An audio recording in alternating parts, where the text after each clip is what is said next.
Hello students, let's again start the chapter number 1, the story of village Palampur, which is belonging to economics.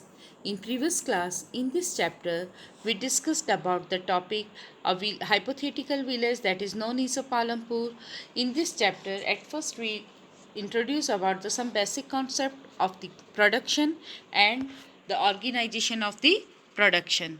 In the topic organization of production, we also discussed about the four factors of the production. There are four factors of the production: land, labor, physical capital and human capital. And today we are going to discuss in this chapter about the topic farming in Palampur. In this topic farming in Palampur, at first we will going to discuss about the land is fixed. Farming is the main production activity in Palampur. 75% of people are depend on farming for their livelihood and well-being of these people is related to production on the farms, but there is a basic constraint in the rising farm production. Land area under cultivation is practically fixed. Palampur के लोगों का mainly production जो था, उनकी main activity थी, means mainly वो उनका business क्या था, एग्रीकल्चर. पालमपुर की 75% पीपल जो थी वो एग्रीकल्चर पर डिपेंड थी. उनका जो सारा अर्निंग का जो सोर्स था, लिवलीहुड किस पर डिपेंड थी, एग्रीकल्चर पर डिपेंड थी. बट प्रोडक्शन से रिलेटेड कुछ मेजर प्रॉब्लम, बेसिक प्रॉब्लम्स उनके सामने थी. क्या बेसिक प्रॉब्लम्स थी? कंस्ट्रक्ट मीन्स अवरोध. क्या प्रॉब्लम उनके सामने राइज अप हो रही थी प्रोडक्शन को राइज अप करने के लिए? Just practically the land is fixed. Land is fixed because the land is a natural resource. और जो नेचुरल रिसोर्सेज जो है लैंड, उसको हम राइज अप नहीं कर सकते. पालमपुर एरिया के अंडर में जितना भी एरिया लैंड का आ रहा है वो फिक्स था. उस फिक्स लैंड पर प्रोडक्शन बढ़ाना, that is the major problem in front of the Palampur people. अब पालमपुर के पीपल के सामने ये मेजर प्रॉब्लम थी और उन्होंने पालमपुर की जितनी भी अनकल्टिवेटेड लैंड जो थी या जितनी भी बैरन लैंड थी उसको भी कल्टिवेट लैंड के फॉर्म में कन्वर्ट कर दिया. तो मीन्स उन्होंने अपना लैंड का कोई भी हिस्सा वेस्ट नहीं किया और सारे लैंड का कल्टिवेशन के फॉर्म में उन्होंने यूज़ किया. बट लैंड का जो एरिया था वो फिक्स था और उसे वो चेंज नहीं कर सकते थे. This one was a major problem of the Palampur people. Second topic is there a way one can grow more from the same land. क्या यह पॉसिबल है कि सेम लैंड पर प्रोडक्शन का जो क्वांटिटी है उसे बढ़ाया जा सके? क्या यह पॉसिबल है? तो पालमपुर की एग्रीकल्चर के बेस पर उनकी किस तरह की फार्मिंग थी, उस बेस पर हम समझ सकते हैं कि सेम जो एरिया है, सेम लैंड के पीस पर हम किस तरह से अपना प्रोडक्शन बढ़ा सकते हैं. In the rainy season kharif farmers grow jowar and bajra followed by the cultivation of potato between the October and December. In winter, farmers grow wheat and a part of land is devoted to sugarcane harvested once every year. Means rainy season में पालमपुर के लोग farmers जो थे वो खरीफ crops को grow करते थे, means बाजरा और ज्वार को प्रोडक्शन करते थे. प्लस अक्टूबर और दिसंबर में वो पोटैटो प्रोडक्शन करते थे. विंटर में वो रबी क्रॉप्स को प्रोड्यूस करते थे, दैट वर वीट. तो ये 3 क्रॉप्स तो वो कंटिन्यूसली प्रोड्यूस करते ही थे. प्लस उनके पास जो लैंड का हिस्सा था उस लैंड पर खरीफ, रबी और पोटैटो, ये 3 क्रॉप्स को तो वो प्रोड्यूस करते थे एक पार्ट के लैंड में. और कुछ पार्ट का जो लैंड का जो कुछ पार्ट था उस पर उन्होंने परमानेंटली शुगर केन को प्रोड्यूस किया. और शुगर केन का क्या प्रोडक्शन का क्या सिस्टम रहता है कि वो ईयर में 1 टाइम उसका हार्वेस्टिंग होता है. मतलब कि पूरे साल भर इस लैंड के इस हिस्से पर शुगर केन का ग्रो होती है और 1 टाइम वह हार्वेस्ट होती है. और यह जो पार्ट है लैंड का, इस पर ईयर में 3 टाइम क्रॉप प्रोडक्शन होती है. जस्ट लाइक 1 टाइम खरीफ क्रॉप प्रोड्यूस होगी जिसमें ज्वार बाजरा होगी, फिर वह हार्वेस्ट होने के बाद फिर उसी लैंड पर अक्टूबर से दिसंबर तक पोटैटोज़ का प्रोडक्शन होता है. और फिर उसी लैंड पर विंटर सीजन में रबी क्रॉप को प्रोड्यूस करते, मीन्स 1 ईयर में 3 क्रॉप्स इस लैंड पर प्रोड्यूस होती है और इस लैंड पर परमानेंटली शुगर केन प्रोड्यूस होता है।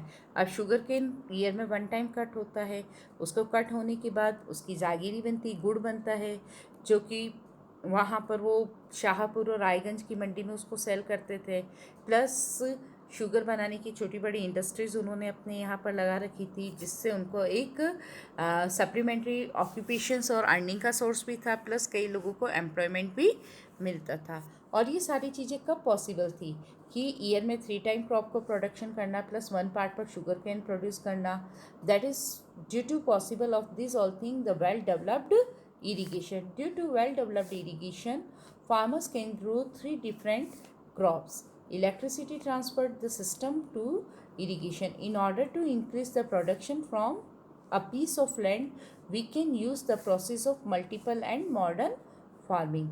तो इरिगेशन के थ्रू यह पॉसिबल हो पा रहा था कि 1 ईयर में 3 टाइप की क्रॉप्स को प्रोडक्शन किया जा रहा है। प्लस इरिगेशन कब पॉसिबल है? जब वहाँ पर इलेक्ट्रिसिटी वेल डेवलप्ड है। तो well developed electricity plus irrigation की बेस्ट फैसिलिटी के थ्रू पालमपुर में इतना वेल डेवलप्ड एग्रीकल्चर प्रोसेस या प्रोडक्शन पॉसिबल हो पाता है। इसके अलावा भी हम बात कर सकते हैं कि लैंड का जो सेम पीस है, उसी सेम पीस पर किस तरह से हम प्रोडक्शन बढ़ा सकते हैं। तो इस same piece of the land पर हम कुछ और प्रोसेस हैं, जैसे कि multiple farming and modern farming, इन दोनों प्रोसेस के थ्रू भी हम सेम पीस ऑफ लैंड पर प्रोडक्शन को इंक्रीज कर सकते हैं। In the later 1960 the green revolution introduce the Indian farmer to cultivation to wheat and rice using high yield varieties of seeds HYBs। Means 1960 में Indian farmers जो थे वो green revolution से इंट्रोड्यूस हुए। ग्रीन रिवॉल्यूशन क्या है? हरित क्रांति, जिसके थ्रू प्रोडक्शन की क्वांटिटी को इंक्रीज करना, प्रोडक्शन में वृद्धि करना। तो वो किस बेस पर हुआ कि जो फार्मर्स थे उन्हें HYB मतलब high yield varieties of seeds से इंट्रोड्यूस कराया, कि हाइब्रिड की हुई सीड्स से इंट्रोड्यूस कराया, जिससे जो सीड हम लोकली जो सो करते हैं उससे जितना क्वांटिटी में हमें क्रॉप्स ग्रोन होती है, उससे कई गुना क्रॉप्स जो है वो HYB सीड्स के थ्रू मिलता है।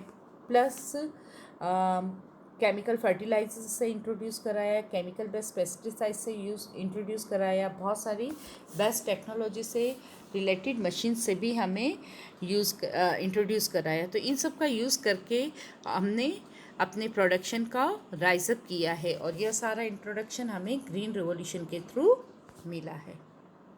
Next topic, different ways of farming. Means like this, that previously I said to you that there are some different process of the farming. That one, the multiple and the modern farming, the different ways of the farming. At first we will discuss about the multiple farming. Multiple farming, it is the most common way to increase the production on a given piece of land. यह एक same land के piece पर production को बढ़ाने का बहुत ही common form है। इट मीन्स व्हेन 2 और more crops are grown on same piece of land during a year. Means कि पूरे 1 ईयर में, पूरे एक साल में 2 या 2 से अधिक क्रॉप्स को सेम लैंड पर प्रोड्यूस करना।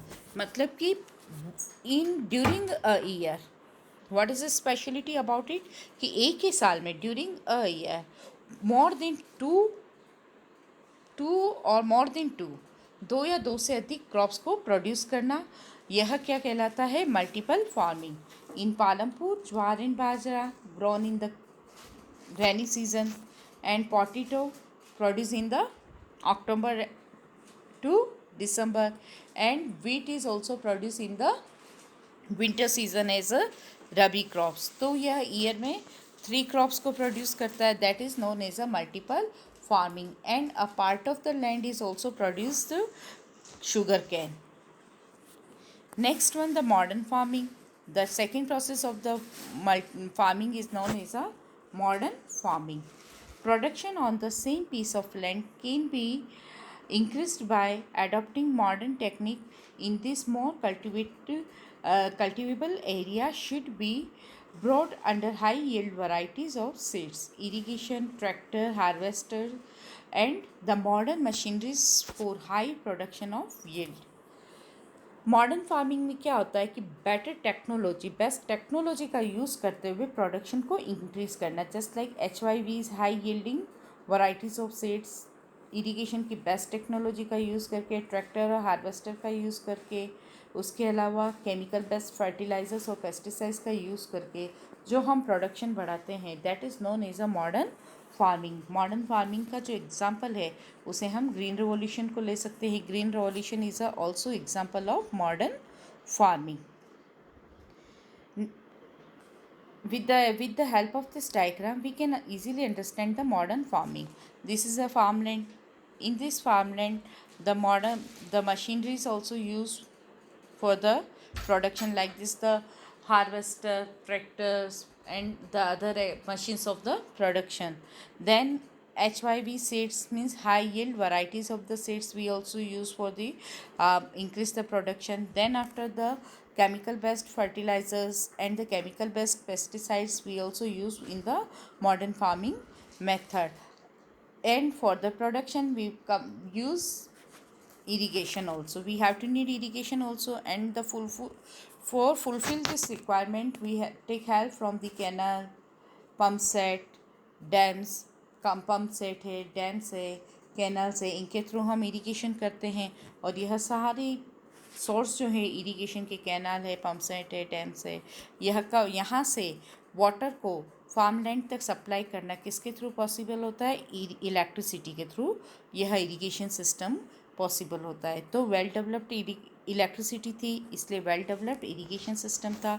और वेल डेवलप्ड इरिगेशन सिस्टम और सारे मॉडर्न टेक्नोलॉजी का यूज़ करके हमने जस्ट लाइक मशीन से, HYV सीड्स से, केमिकल बेस्ड फर्टिलाइजर से, पेस्टिसाइड से, इन सब का यूज़ करके हमने मॉडर्न टेक्नोलॉजी का यूज़ किया है और मॉडर्न फार्मिंग मेथड को अडॉप्ट किया है. Next topic, will the land sustain. क्या हम मॉडर्न फार्मिंग का यूज़ करते हैं? ग्रीन रिवोल्यूशन में केमिकल बेस्ड फर्टिलाइज़र का यूज़ करते हैं. इरिगेशन मेथड में हम पम्प सेट है, ट्यूबवेल्स वगैरह का यूज़ करते हैं. तो क्या यह सारी चीज़ लैंड सस्टेन कर पाती है? वाई? बिकॉज जब हम बात करते हैं कि लैंड का जो एरिया है वो फिक्स है, लैंड इज़ फिक्स्ड, ये चीज़ हमें पता है. तो उस फिक्स लैंड पर जितना प्रोडक्शन होता है उस क्वांटिटी से जब हम उस प्रोडक्शन को बढ़ाना चाहते हैं तो उसके लिए हम हाई यील्ड सीड्स का यूज़ करते हैं. उसके साथ हम पेस्टिसाइड्स वाले फर्टिलाइजर्स और केमिकल बेस्ड पेस्टिसाइड्स और फर्टिलाइजर्स का यूज़ करते हैं. उसके अलावा कई सारी मॉडर्न टेक्नोलॉजी का यूज़ करते हैं और उसके थ्रू हम प्रोडक्शन बढ़ाते हैं. No doubt production will be increase, इसमें कोई डाउट ही नहीं है कि प्रोडक्शन बढ़ेगा. बट प्रोडक्शन को बढ़ाने के लिए हमने उस लैंड पर जितना प्रेशर डाला है उस प्रेशर से उस लैंड पर और जो हमारे नेचुरल रिसोर्सेज है उन पर काफ़ी नेगेटिव इफ़ेक्ट आएगा. Land being a natural resource, because land is a natural resource, it is necessary to be careful in its use. तो इसका जब भी हम यूज़ करते तो हमें बहुत ही केयरफुल होना चाहिए. Scientific reports indicate that the modern farming method have overused the natural resource based. Scientific reports के थ्रू हमें यह हमें ये इन्फॉर्मेशन मिलती है कि मॉडर्न फार्मिंग के जो मेथड है उसके थ्रू हम नेचुरल रिसोर्सेज जो है उनका ओवर यूज़ कर रहे हैं. मतलब कि जितना यूज़ करना चाहिए उससे कई गुना ज़्यादा हम मॉडर्न फार्मिंग के मेथड्स को अडॉप्ट करने के चक्कर में हम नेचुरल रिसोर्सेज का ओवर यूज़ कर रहे हैं. और नेचुरल रिसोर्सेज का ओवर यूज़ करेंगे तो क्या होगा? ये बहुत ही जल्दी ख़त्म हो जाएंगे, जबकि इन रिसोर्सेज को बनने में थाउजेंड्स और लैक्स ऑफ ईयर्स स्पेंड होते हैं. we will discuss about the negative effect of green revolution or modern farming method. Modern farming method और ग्रीन रिवोल्यूशन के क्या नेगेटिव इफ़ेक्ट हैं. Green revolution is associated with the loss of soil fertility due to increased use of chemical fertilisers. हम production को बढ़ाने के लिए chemical based fertilisers का, पेस्टिसाइड्स का यूज़ करते हैं। और जब इन पेस्टिसाइड्स और फर्टिलाइजर्स का यूज़ करते हैं तो यह प्रोडक्शन की क्वांटिटी को तो बढ़ाता है लेकिन लैंड की फर्टिलिटी को कम करता है। बिकॉज जो क्रॉप्स के प्रोडक्शन के लिए जो कम मतलब जिन बैक्टीरियाज की नीड होती है और जिन मिनरल्स की नीड होती है, वो मिनरल्स क्या होता है, इन केमिकल्स के साथ रिएक्शन करके वो बैक्टीरियाज ख़त्म हो जाते हैं और वो मिनरल्स ख़त्म हो जाते हैं, जिससे क्या होता है कि धीरे धीरे धीरे लैंड की फर्टिलिटी ख़त्म हो जाती है। तो लैंड क्या हो जाती है, अनफर्टाइल या अनकल्टिवेटेड हो जाती है, जो कि हमारे लिए बहुत बड़ा नुकसान है। क्योंकि यह लैंड जो है नेचुरल रिसोर्स है, इसको फर्टाइल में होने में थाउजेंड्स ऑफ ईयर्स स्पेंड हो जाते हैं। और इसे ख़त्म करने के लिए जब हम कैसे ख़त्म हो जाती है इसकी फर्टिलिटी, जब हम केमिकल बेस्ड फर्टिलाइज़र और पेस्टिसाइड्स का यूज़ करते हैं। Then after the continuous use of ground water for tubewell irrigation has led to the depletion of the water table। जब हम अंडरग्राउंड वाटर का यूज़ करते हैं, बिकॉज प्रीवियस टाइम में क्या होता था कि इरिगेशन सिस्टम को के लिए हम कैनल हैं, वेल्स है, पॉन्ड्स है, लेक्स है, रिवर्स है, इनके थ्रू इरिगेशन करते थे। बट जैसे जैसे टेक्नोलॉजी डेवलप होती गई तो फार्मर्स अपने फार्मलैंड पर ट्यूबवेल डग कराने लगा। तो अब ट्यूबवेल डग कराने से क्या हो गया कि जो अंडरग्राउंड वाटर का जो लेवल है वह कम होता जा रहा है, क्योंकि ट्यूबवेल में जो अंडरग्राउंड वाटर के थ्रू ही इरिगेशन होता है।